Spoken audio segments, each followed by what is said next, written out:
ونستغفره ونؤمن به ونتوكل عليه ونعوذ بالله من شرور أنفسنا ومن سيئات أعمالنا من يهده الله فلا مضل له ومن يضلله فلا هادي له وأشهد أن لا إله إلا الله وحده لا شريك له وأشهد أن سيدنا وحبيبنا وعزيزنا وطبيب قلوبنا محمدا عبده ورسوله. قال الله تعالى في القرآن الكريم بعد أن أقول أعوذ بالله من الشيطان الرجيم إن إبراهيم كان أمة قانتا لله حنيفا ولم يك من المشركين. وقال الله تعالى والفجر وليال عشر. وقال الله تعالى إن الله وملائكته يصلون على النبي يا أيها الذين آمنوا صلوا عليه وسلموا تسليما. اللهم صل على سيدنا ومولانا محمد وعلى آل سيدنا ومولانا محمد وبارك وسلم وصل عليه. کوئی گل باقی رہے گا نہ چمن رہ جائے گا. کوئی گل باقی رہے گا نہ چمن رہ جائے گا پر رسول اللہ کا دین حسن رہ جائے گا. نام شاہان جہاں مٹ جائیں گی لیکن یہاں نام شاہان جہاں مٹ جائیں گی لیکن یہاں حشر تک نام و نشانی پنج تن رہ جائے گا پر رسول اللہ کا دین حسن رہ جائے گا. سب فنا ہو جائیں گی کافی ولیکن حشر تک سب فنا ہو جائیں گی کافی ولیکن حشر تک نعت حضرت کا زبانوں پر سخن رہ جائے گا پر رسول اللہ کا دین حسن رہ جائے گا.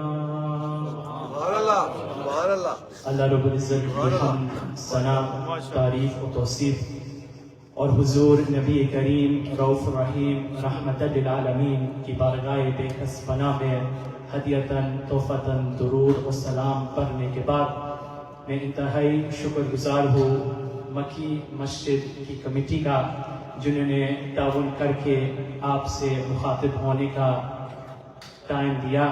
اللہ رب العزت ان سب کی آل میں جان میں مال میں برکتیں عطا فرمائیں اور اللہ پاک اس جمعۃ المبارک کے موقع پر ہماری حاضری اپنی بارگاہ میں قبول اور منظور فرمائیں.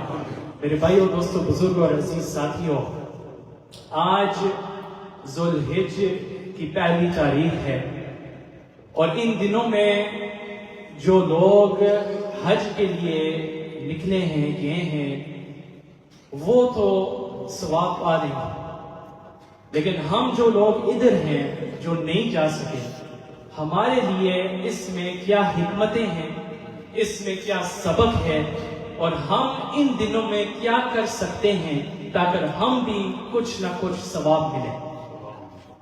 سب سے پہلی بات یہ ہے کہ حج ایک ایسی عبادت ہے کہ حضور پاک صلی اللہ علیہ وسلم نے ارشاد فرمایا کہ بنی الاسلام علی خمس، کہ اسلام کی بنیاد 5 چیزوں پر ہے۔ وہ 5 چیزیں کیا ہیں؟ شہادت کلمہ لا الہ الا اللہ محمد رسول اللہ، نماز، روزہ، زکوٰۃ، اور آخر پر فرمایا گیا وحج البیت ان استطعت الیہ سبیلا، کہ حج اسلام کی ایک بنیاد ہے۔ حج کرنا ہر ایک مسلمان پر فرض ہے اگر اس کے پاس استطاعت ہے۔ تو اللہ پاک نے حج فرض کیا ہے، اور حج کے فضائل یہ ہیں کہ رسول اللہ صلی اللہ علیہ وسلم نے ارشاد فرمایا کہ جس نے حج کیا ہے اس کے، اور وہ حج جب قبول ہوتا ہے اس کے پچھلے سارے گناہ معاف ہو جاتے ہیں۔ اور ایک اور حدیث میں فرمایا کہ جس نے حج کیا اور وہ حج اس کا گویا قبول ہو گیا، اس کا یہ ثواب ہوگا کہ جب وہ پیدا ہوا تھا بغیر کسی گناہ سے، وہ شخص پیدا ہوا تھا بغیر کسی گناہ سے، معصوم پیدا ہوا تھا۔ جب بندہ حج کرتا ہے اور حج قبول ہو جاتا ہے تو آپ اس پہ بدل جاتے ہیں، آپ کے پچھلے سارے گناہ معاف ہو جاتے ہیں اور آپ بالکل پاک، صاف اور معصوم بن جاتے ہیں۔ تو یہ ہے حج کی فضیلت اور حج کا ثواب۔ اور اللہ رب العزت نے ان دنوں کو چنا ہے، ذو الحج کے دنوں کو، کہ اس میں حج کیا جائے۔ اس کی حکمت کیا ہے؟ اللہ رب العزت قرآن مجید میں ارشاد فرماتے ہیں کہ والفجر، فجر کی قسم کھائی۔ وہ کون سی فجر؟ بعض علماء نے کہا کہ یہ وہ فجر ہے جو عرفات کا دن ہے، یہ اس کی فجر ہے۔ بعض علماء نے کہا یہ عید کے دن کی فجر ہے۔ تو والفجر، فجر کی قسم کھائی، ولیال عشر، اور 10 دنوں کی قسم کھائی۔ یہ کون سے 10 دن ہیں؟ یہی 10 دن ہیں کہ ذو الحج کی پہلی سے لے کر ذو الحج کی 10ویں تاریخ تک، یہ وہ 10 دن ہیں۔ اس کی قسم رب العزت نے قرآن مجید میں کی ہے۔ تو ان دنوں میں کیا ہے؟ یہ کیوں اتنے عظیم دن ہیں کہ ان دنوں میں حج بھی ہوتا ہے؟ ان دنوں میں موسیٰ علیہ السلام کوہ طور پر بھی گئے، وہاں سے واپس بھی آ گئے تھے۔ ان دنوں میں اللہ رب العزت نے اتنی فضیلت رکھی ہے کہ حضور پاک صلی اللہ علیہ وسلم نے ایک حدیث میں ارشاد فرمایا کہ یہ جو دن ہے 10 دن ذو الحج کے، یہ اللہ پاک رب العزت کے سب سے پسندیدہ دن ہے۔ سب سے پسندیدہ دن ذو الحج کے پہلے 10 دن ہیں۔ پورے سال 300 کچھ دن ہیں، لیکن یہ 10 دنوں سے اللہ رب العزت محبت کرتے ہیں۔ آخر کیوں؟ یہ سوال پیدا ہوتا ہے۔ ہم لوگ جو ہیں، ہم رسم کے طور پر جمعے کے لیے آتے ہیں، رسم کے طور پر عیدین بناتے ہیں، رسم کے طور پر نماز پڑھتے ہیں، لیکن اس میں جو حکمت ہے وہ حکمت کیا ہے؟ اور اقبال نے کیا خوب کہا تھا کہ رہ گئی رسم اذاں، روح بلالی نہ رہی، فلسفہ رہ گیا، تلقین غزالی نہ رہی۔ کہ اذان تو ہم دیتے ہیں 5 وقت، حجاج حج کے لیے نکلتے ہیں، 10 دن جو ذو الحجہ کے ہیں ہم ان کی فضیلت بیان تو کرتے ہیں، لیکن ہمارے لیے صرف یہ رسم رہ گئی ہے۔ اس میں حکمت کیا ہے؟ اس کے لیے ہمیں چلنا پڑے گا امام الانبیاء سیدنا ابراہیم علیہ السلام کی زندگی کو دیکھنا ہے کہ ان کی 55 میں جا کر کہ سیدنا ابراہیم علیہ السلام، اللہ رب العزت نے کیوں ان کو اتنا مقام اور مرتبہ دیا ہے کہ دیکھیں حجاج جو نکلے ہیں وہ کہیں گے لبیک اللہم لبیک، ایک ہی صدا سے نکلیں گے، کہیں گے کہ یا اللہ ہم حاضر ہیں، یا اللہ تیرے غلام حاضر ہیں تیرے گھر میں، اور تیرے گھر کا طواف کرنے کے لیے آئے ہیں۔ لبیک لا شریک لک لبیک، کہ یا اللہ تیرا شریک نہیں ہے، تیرا غلام حاضر ہے۔ آخر کیوں؟ کہ جب ہم قربانی کرتے ہیں تو سیدنا ابراہیم علیہ السلام کی سنت پہ چلتے ہیں، جیسے رسول اللہ صلی اللہ علیہ وسلم سے کسی صحابی نے پوچھا کہ یا رسول اللہ یہ اضحیہ یہ قربانی کیا ہے؟ رسول اللہ صلی اللہ علیہ وسلم نے جواب دیا سنت ابیکم ابراہیم علیہ السلام، کہ یہ ابراہیم علیہ السلام کی سنت ہے۔ تو کیوں اتنا مرتبہ دیا گیا ابراہیم علیہ السلام کو؟ آئیے ابراہیم علیہ السلام کا جو بچپن تھا وہ دیکھتے ہیں۔ ابراہیم علیہ السلام کے جو ارد گرد لوگ تھے، کوئی کسی بت کی عبادت کرتا، کوئی سورج کی عبادت کرتا، کوئی چاند کی عبادت کرتا، لیکن ابراہیم علیہ السلام واحد شخص تھے جو کہ اللہ رب العزت کی عبادت کرتے تھے۔ اور قرآن مجید میں سورہ انعام میں اللہ رب العزت نے یہ واقعہ بیان کیا ہے کہ ابراہیم علیہ السلام ایک دن جب وہ دیکھتے ہیں کہ میرے ارد گرد سارے لوگ مشرک ہیں، تو ابراہیم علیہ السلام ایک دن گھر سے نکلتے ہیں، رات کا وقت ہے، آسمان کی طرف دیکھتے ہیں، ادھر ایک ستارہ نظر آتا ہے۔ ستارے کو دیکھ کر ابراہیم علیہ السلام کہتے ہیں ھذا ربی، کہ یہ میرا رب ہے۔ ستارے کو دیکھ کر ابراہیم علیہ السلام کہتے ہیں کہ یہ میرا رب ہے، لوگوں کو بتانے کے لیے کہ یہ جو آپ لوگ بتوں کی پرستی کرتے ہیں، یہ جو آپ لوگ سورج کو مانتے ہیں، ان کو بتانے کے لیے ابراہیم علیہ السلام یہ کہہ رہے ہیں، ستارے کو دیکھ کر کہتے ہیں ھذا ربی۔ لیکن پھر کیا ہوتا ہے، وہ جو ستارہ تھا وہ گم ہو گیا، نکل گیا، چلا گیا، اور ابراہیم علیہ السلام کہتے ہیں لا احب الآفلین، کہ یہ جو چیزیں گم ہوتی ہیں ان سے مجھے کوئی پیار نہیں ہے، یہ میرا رب نہیں ہو سکتا۔ پھر ابراہیم علیہ السلام چاند کی طرف دیکھتے ہیں، اور جو چاند ہوتا ہے کتنا خوبصورت ہوتا ہے، کتنا چمکتا ہے چاند۔ جو 14ویں کا چاند ہے، حدیث یاد آتی ہے کہ جب ایک صحابی رسول صلی اللہ علیہ وسلم حضور پاک صلی اللہ علیہ وسلم کی بارگاہ میں تشریف فرما ہے اور کہتے ہیں کہ 14ویں کا چاند تھا، کبھی میں چاند کی طرف دیکھتا، کبھی حضور صلی اللہ علیہ وسلم کی چہرے کی طرف دیکھتا، کبھی چاند کی طرف دیکھتا، کبھی حضور پاک صلی اللہ علیہ وسلم کے چہرہ انور کو دیکھتا کہ کون سا اور خوبصورت ہے۔ اور وہ صحابی رسول بیان کرتے ہیں کہ اس دن خدا کی عزت کی قسم میرے نبی سے کوئی چیز خوبصورت نہیں۔ تو ابراہیم علیہ السلام چاند کی طرف دیکھتے ہیں، چاند چمک رہا ہے، کہتے ہیں ھذا ربی، کہ نہیں وہ ستارہ رب نہیں ہے، یہ چاند رب ہوگا۔ پھر کیا ہوتا ہے، رات کے بعد دن آ جاتا ہے، چاند اپنا گھر چلا جاتا ہے۔ ابراہیم علیہ السلام جب چاند بھی چلا جاتا ہے کہتے ہیں کہ مجھ سے یہ جو چیزیں آگے پیچھے ہو جاتی ہیں ان سے کوئی پیار اور محبت نہیں ہے، لا احب الآفلین۔ پھر ابراہیم علیہ السلام کی نظر سورج پہ پڑتی ہے، اور سورج ایسا چمکتا ہے، قرآن مجید نے کہا ہے فَلَمَّا رَأَى الشَّمْسَ بَازِغَةً، کہ سورج چمک رہا تھا۔ جب آپ سورج کو دیکھیں، ابھی باہر جا کر آپ سورج کی طرف دیکھیں، 1 سیکنڈ 2 سیکنڈ کے لیے آپ دیکھ سکتے ہیں، اس کے بعد آپ نہیں دیکھ سکتے، کیونکہ سورج اتنا چمکتا ہے کہ جب آپ کی نظر اس پہ پڑتی ہے آپ کی نظر میں کمزوری آ جاتی ہے۔ تو ابراہیم علیہ السلام سورج کی طرف دیکھتے ہیں، کہتے ہیں ھذا ربی، کہ یہ میرا رب ہے۔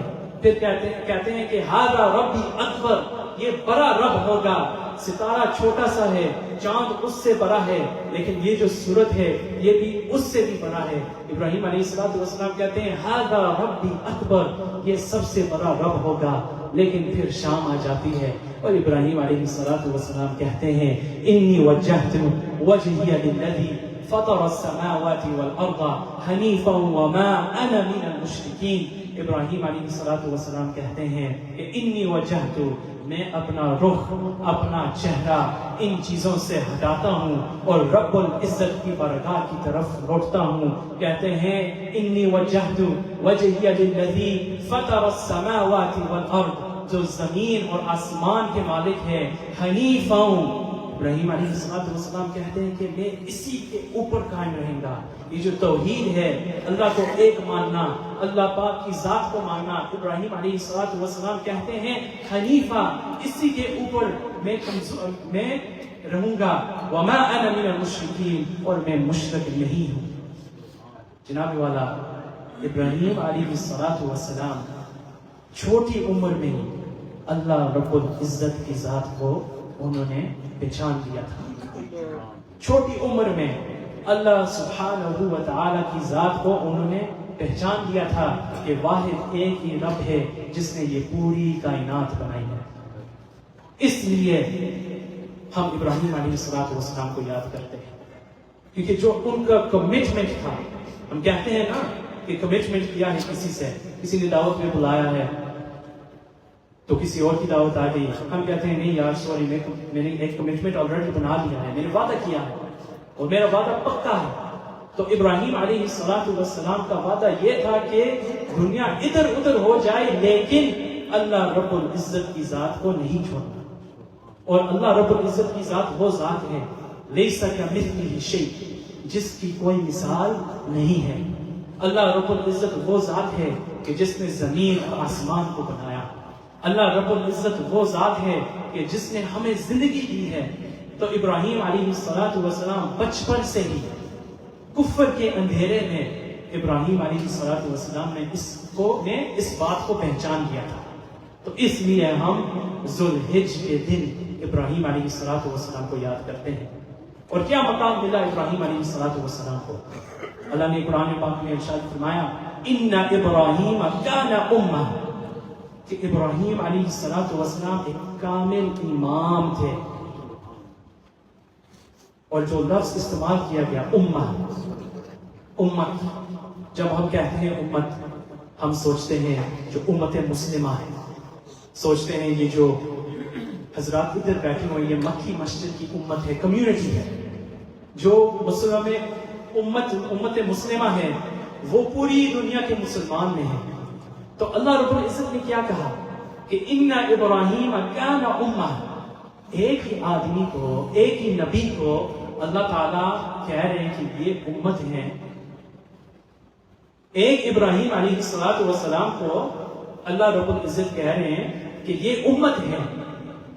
کیوں؟ کیونکہ ابراہیم علیہ السلام نے کعبۃ اللہ پھر سے آباد کیا. اللہ رب العزت کیوں کہہ رہے ہیں؟ آپ سوچیں نا اس کے بارے میں کہ جب ہم امت مسلمہ کہتے ہیں تو ہم پوری دنیا کے مسلمانوں کی بات کر رہے ہیں, لیکن ادھر اللہ رب العزت کہہ رہے ہیں ان ابراہیم کان امہ, ایک واحد ابراہیم علیہ السلام کو امت کہہ رہے ہیں. کیوں؟ کیونکہ جو انہوں نے دنیا میں کام کر کے وہ ایک پوری امت کے کام کے برابر ہے. انہوں نے کعبۃ اللہ کو آباد کیا, انہوں نے ہر ایک اللہ تعالیٰ کے ہر ایک دیے ہوئے امر پہ لبیک کہا. ابراہیم علیہ السلام نے جب اللہ رب العزت نے کہا کہ اپنے بیٹے کو ذبح کریں, ابراہیم علیہ السلام لبیک کہتے ہیں. جب اللہ رب العزت کہتے ہیں کہ آپ اپنی فیملی کو ادھر چھوڑ کر میرے گھر کی طرف چلے جاؤ, تو ابراہیم علیہ السلام اسی بات پہ لبیک کہتے ہیں. تو جو کام ابراہیم علیہ السلام نے کیا ہے وہ ایک پوری امت کے کام کے برابر ہے. اس لیے ہم ابراہیم علیہ السلام کو ان دنوں میں یاد کرتے ہیں. اور آتے ہیں ذوالحج کی جو راتیں ہیں, جو دن ہیں. And we cannot continue without mentioning the story of Sayyidina Ibrahim alayhi salatu wassalam. You see, Sayyidina Ibrahim alayhi salatu wassalam, what was so special about him and what was so significant about Sayyidina Ibrahim alayhi salam was that from a very young age, Ibrahim alayhi salatu wassalam was committed to recognizing the oneness of Allah subhanahu wa ta'ala. Ibrahim alayhi salatu wassalam lived in a time where everyone around him was a mushrik, where people around him worshipped idols. They worshipped the moon, they worshipped the stars, they worshipped the sun. But there was one Ibrahim who would only worship Allah subhanahu wa ta'ala. And we see that in his childhood, Ibrahim alayhi salatu wasalam, on one occasion, he is looking towards the sky. And to kind of teach the people around him, Sayyidina Ibrahim alayhi salatu wasalam, he looks up at the sky and he sees a star. He looks at the star and he says, "Hada Rabbi." that this is my Rabb. And Ibrahim alayhi salatu wasalam is trying to teach his people that what you guys are believing in doesn't make any sense. How can you make something with your own hands and then worship that thing? How can you worship something that has no power over you at all? So Ibrahim alayhi salatu wasalam, he looks, he says, Hada Rabbi, this is my Rabb. But then the Quran mentions that the star disappears. So Ibrahim alayhi salatu wasalam, he says, La uhibbul afilin. I do not love the things that disappear. And then Ibrahim alayhi salatu wasalam, he turns his attention towards the moon. He looks at the moon, he says, Hada Rabbi, the moon is bigger than the sun. The moon is bigger than the star. It is brighter than a star. He says, Hada Rabbi. But then what happens after the night?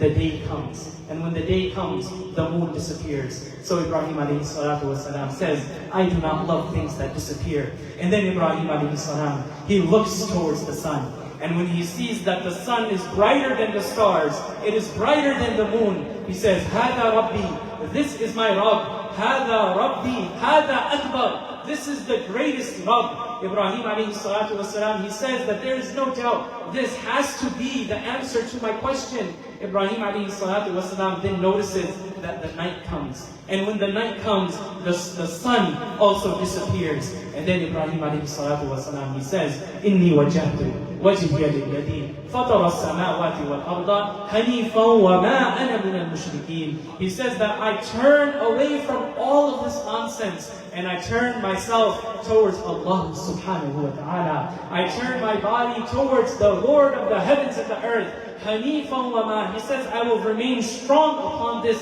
Wa ma ana min al-mushrikeen. And he promises, he says, I am not a mushrik. I am not a mushrik.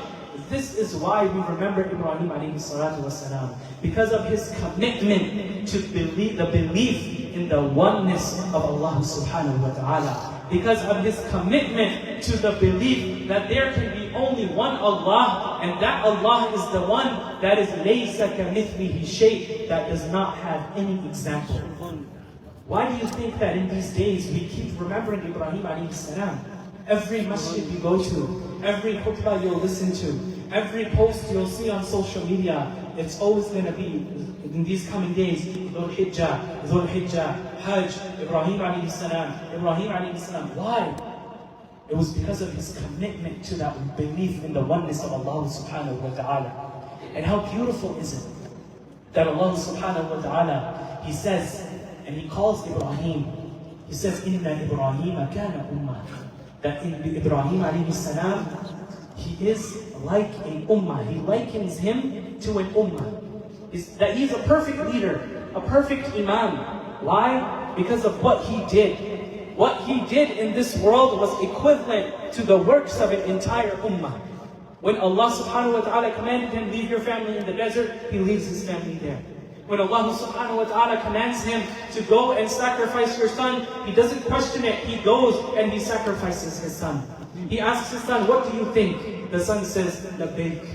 And go ahead and slaughter me, sacrifice me. And Ibrahim alayhi salatu wasalam, he goes to do it.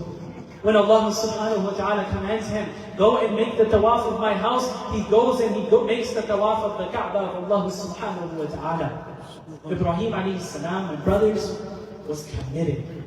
He was committed. And especially for us young people. I'm young just like you. How committed are we to Islam, to Deen? How committed are we to the command of Allah subhanahu wa ta'ala? Are we people, this is for everyone, are we people who only remember Allah when we need Him? Are we people who only remember Allah subhanahu wa ta'ala when it's easy for us? Are we people who only remember Allah subhanahu wa ta'ala once a week at Jumu'ah and twice a year at Eid? Or are we people like Ibrahim alayhi salam, who remember Allah subhanahu wa ta'ala every chance that they get? Who are we? Are we people who are firm in our commitment to Allah and His Rasul sallallahu alayhi wa sallam? Or are we people who, when we hear something, we think, you know what, when I get older, I'll act upon these things. Where is our commitment? And in a time like this, when Ibrahim alayhi salatu wasalam was giving da'wah to people, it was darkness everywhere. Darkness of shirk.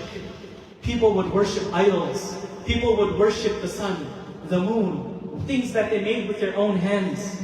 But within that darkness, Ibrahim alayhi salam, he stood up and he gave the message of La ilaha illallah. So in this day and age where there's darkness everywhere, yes, we have people who worship idols, people of other religions. We have people who they make a claim to worship the sun and the moon. We have those people. But today, more than ever, we have people who worship individuals. For us, maybe you feel like, well, man, why are you talking about Ibrahim alayhi salam? We don't worship the star, we don't worship the sun, we don't worship the moon. But there is people who worship other individuals. How? People worship their favorite celebrities. If there's a good rapper, you call him the rap god. If there's a good basketball player, you say he's a god on the court. Na'udhu billah. That's a form of worship. If you see someone as an influencer who you like, you'll follow each and every single thing that they do. That's a form of worship. And if you don't do any of that, then maybe we worship our nafs, our desires. That whenever we feel like doing something, we get up and we go and we do it. We don't question, what does Allah subhanahu wa ta'ala have to say about this? Maybe people around us don't worship idols, they don't worship the star, they don't worship the sun, they don't worship the moon, but I guarantee that we have people in our lives who worship other individuals. And when we are surrounded by them, we need to remain committed to La ilaha illallah, that there is only one Allah. When we are surrounded by people who are worshipping things other than Allah subhanahu wa ta'ala, we need to remain committed to our deen like Ibrahim alayhi salatu wasalam. No matter what happens, we cannot give up the rules and the understanding of Islam. The world can go here, the world can go there. Your world can be turned upside down. But one thing you must always hold on to is the command of Allah and the sunnah of His Rasul sallallahu alayhi wa sallam.